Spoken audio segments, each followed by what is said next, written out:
গাহৰিটো ন গাহৰিটো বিচিম বুলি কোৱাটো ফাইনেলি খতম হৈ গ'ল তো কথাটো হ'ল মানে এনেকুৱা দেই গাহৰি তুমি ফাৰ্ষ্ট বুলি ক'ব লাগিব আৰু ফাৰ্ষ্টে হয় যিহেতু আমি এনেকা কাম নকৰোৱে তো কাটি পিনিতো বেচাটো তাৰপিছত এতিয়া কি গতি হ'ল মানে এতিয়া ভাত খাব নোৱাৰে অলপমান কিবা নিচিনা লাগে আৰু এনে কাটি পোৱা নাই চুই পোৱা নাই তো সেইকাৰণে হোটেলত 100 টকাকে দিলো কেজি 100 টকাকে কেজি দিলো আৰু সেইকাৰণে হোটেলত মানে এতিয়া আমি ৰুটি খাবলৈ গৈছো দুইটাই এইটো চাওক ৰুটি খাম মাল খাম ৰুটি খাব লাগিব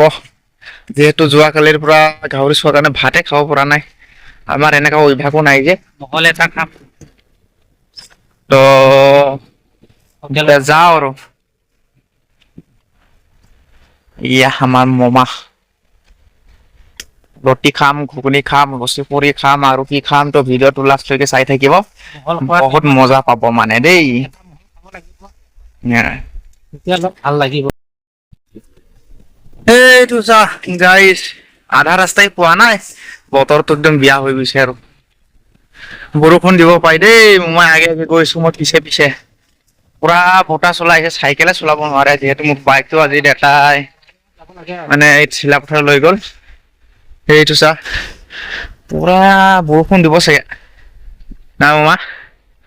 বৰষুণ দিব চাগে আৰু এয়া যদি বতাহটো মাৰিছে বতাহটো বেলেগ জেগাত আকৌ পানী চানী পেলাই দিয়ে না ডাইৰেক্ট অকল বুটাই দি আছে আৰু যদি ডাইৰেক্টলি বতাহ চতাহ নাহে তেতিয়াহ'লে বৰষুণটো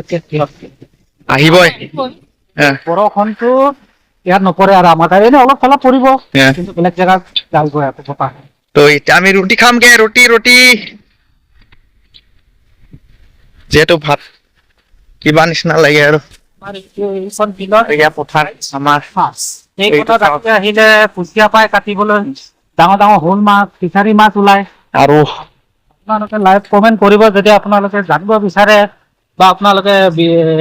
ল'বলৈ বিচাৰে বা বিচাৰি আহে আৰু যদি মাছ খাব মন আছে ডাঙৰ আমাৰ ইয়াত আহিব বিলত এইটো চাওক ইয়াত আপুনি ঠিকনা দি দিম আমাৰ তুলসীপুৰ ইয়াত আহি যাব কৃষ্ণনগৰ আহি যাব আপোনালোকে মিছ নাই কুচিয়া পাবই মানে ডাইৰেক্ট কেজি আগত মাৰিলে এটা আধা কেজি হোৱা আৰু প্ৰায় 3 পোৱা মান হলে হয় মানে এদিন আহি গলো সন্ধিয়াত মানে 7টামান মাৰিলো আৰু প্ৰায় 7টা 4 কেজি অলপ পাৰ হৈছে আৰু তো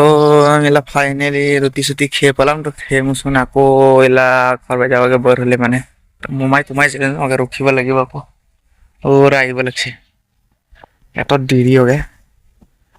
একদম ৰুটি খেয়ে হালত খাৰাপই হলে গাইছ ঠাণ্ডা ৰুটিয়ে দিছে দোকানে ৰাম ঠক দিলে মোক একে বেট লাগে ঠক দিছে দেই আৰু মোমাই হেৰেছিলা দে এত দেৰি একদম ৰুটি দেখে কিব নিচিনা লাগিলে কেলা পকেটৰ ৰুটিটো উমকি না উমকি দিয়ে ঠাণ্ডা ৰুটিয়ে দিছে মানে দেই আমাকে মোক ফোন রায়ু বড় বানাচ্ছে একদম কলকাতার ভাত পানি নোহাকে ইনকে অবস্থা হয়ে গেছে আমরা কাহিল অবস্থা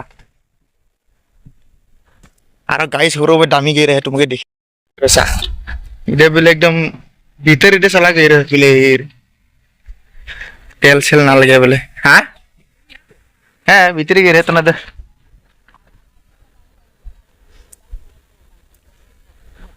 আরে বেশ আমলা ভাই পটঘাট ইনকা অবস্থা আছে সরকারে বানাও না দে কি না দে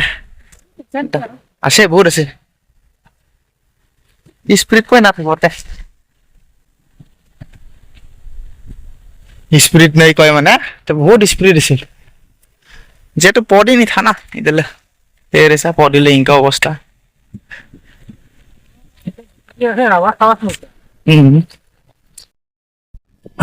আমি এতিয়া ঘৰত আহি পালো বৰ্তমান আৰু চাওক এইটো বাজোপাৰ তলত বহি আছো একদম অৱস্থা বেয়া গৰমত ৰুটি খাই একদম আপোনালোকে ৰুটি নাখাব দেই ৰুটি বোলে ৰুটিৰ লগত হেৰি নাখাব দেই এই ঘুগনি নাখাব দেই আমাৰ ইয়াৰ অৱস্থা বেয়া হৈছে একদম যোৱাকালি ৰুটিটোৱে দিছে আমাক দোকানীটো কি কবৰ অৱস্থা বেয়া এতিয়া আমি নিম্বু চৰবত খাম, চাই থাকিব ভিডিঅ'টো। এনেকা নিম্বু চৰবত খাই আপোনালোকক দেখুৱাম দেই। আৰু ইয়া মোমাই তাত হোটেলত গৈ খাব নালাগে, পেটলাৰ তাত। আহ এইটো মানে যোৱাকালি ৰুটি দিছে, এইটো বহুত বেয়া। তাৰ হোটেলত খাব নালাগে। এইটো মানে আমি চৰকাৰৰ ওচৰত মানে জাননী কৰিব লাগে যেন 10 টকাৰ বস্তুটো 5 টকা কৰিব লাগে। সস্তাকে ন, যিহেতু যোৱাকালি ৰুটিটোহে আজি আমাক দিছে। 100 টকা বিল, 120 টকা বিল উঠাই দিলে। 100 টকাটো খাই পেলাই উৰি এৰি থৈ আহিলে ৰুটিটো। একদম গাটোৱে আৰু বিয়া বনাই দিলে।